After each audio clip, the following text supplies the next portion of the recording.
আচ্ছা, একটা ছোট্ট আপডেট আছে। হঠাৎ করে আজকে একটু আগে আমাকে ডক্টর জানালেন আমি অ্যাডমিট হওয়ার পরে যে আমার যেই টিমের যেই দুজন ডক্টর আমার অপারেশন করবেন ওনারা দুইজনই আগামী 2 দিন থাকতে পারবেন না।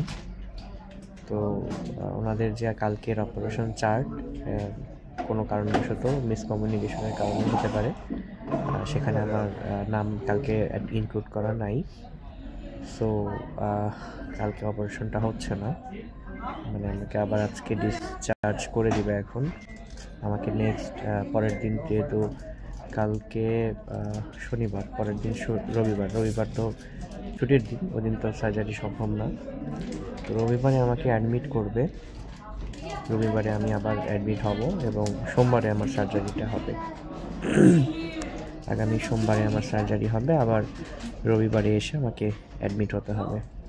অলরেডি আমাকে ব্লাড স্যাম্পল নিয়ে গেছিলো, ট্যাগও দিয়ে দিয়েছিলো, সবই মোটামুটি প্রসিডিউর শুরু হয়ে গেছিলো। কিন্তু সাডেনলি ডক্টর এসে জানালেন যে ওনারা খুবই দুঃখিত, খুবই সরি, ওনারা সরি মানে অনেক সরি বললেন আর কি।